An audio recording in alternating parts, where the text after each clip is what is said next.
You have some businesses that are thriving. Some businesses are having the best years they've ever had. You look at tech. Tech has done phenomenally well.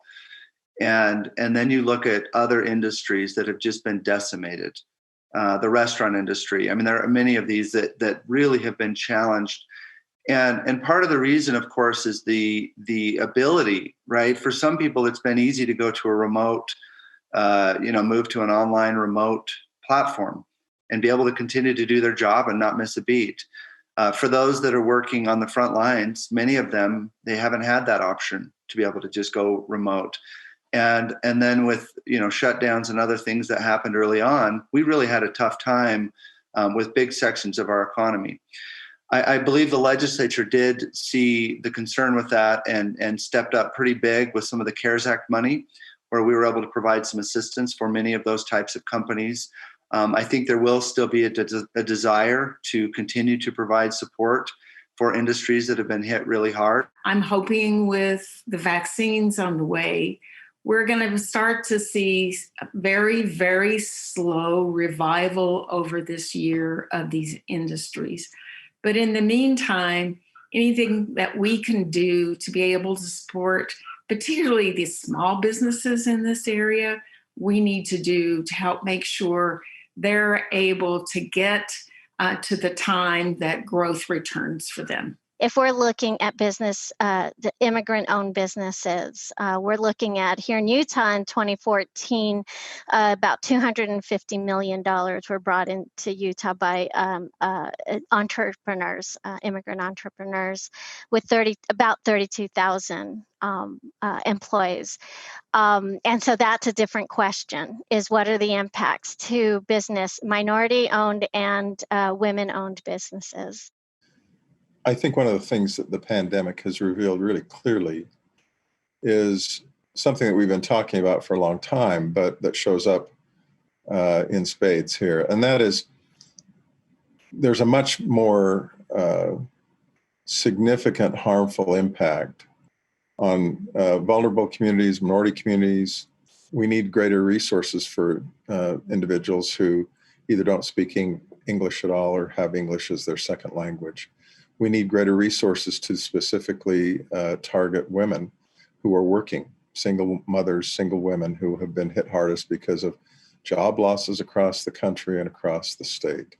We need more affordable options for childcare for working families, either single parents or individuals who are family members where you have parents working 2 and 3 jobs.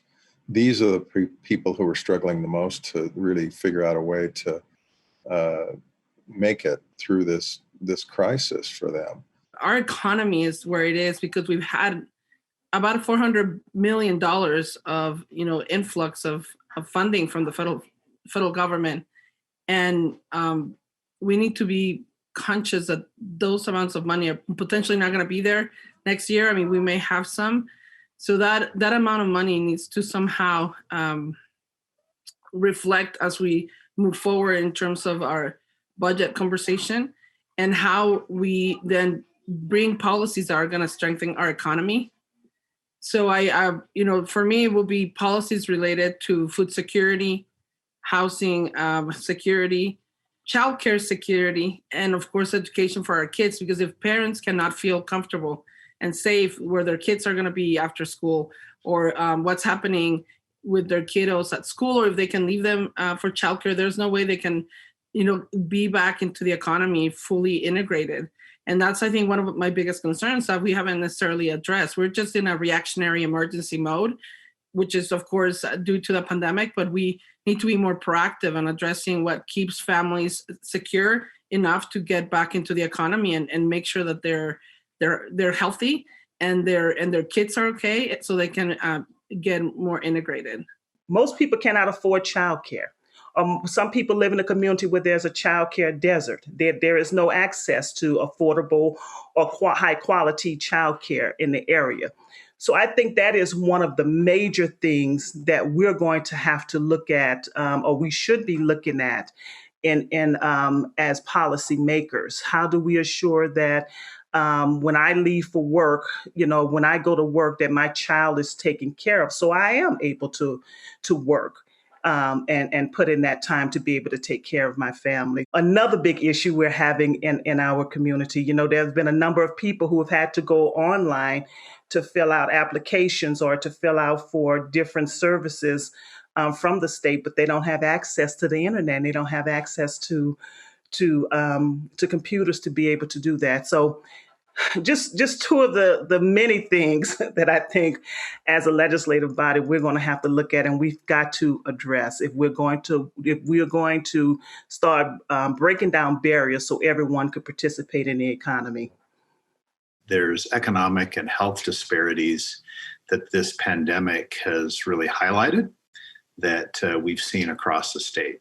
And we've got a number of lawmakers, including members of House leadership, working on several different bills to address how we can address sort of the social and economic inequities that we see the citizens of the state dealing with right now. And, just to give you kind of a flavor of what some of those look like, Representative Hawks and Senator Milner are working on really redefining our economic development strategy as a state and moving into a different type of incentive portfolio for businesses as they think about moving here or expanding their businesses here, and really doing that in a way where there's more of a benefit for Utahns and less of a benefit for these companies that are moving in out of the state. In particular, how do we align our incentives for business to be more focused on workforce development and educational opportunities and alignment, as well as how do we align our incentives for businesses to create infrastructure that's going to help us manage the growth in the state. By taking care of the most vulnerable, we're also conferring significant benefit on those who are less vulnerable. We're improving the quality of life for everyone in this state. And there's tremendous advantage and benefit that comes by making sure that those who are in the greatest need are taken care of first and that our resources are allocated most effectively to address their needs.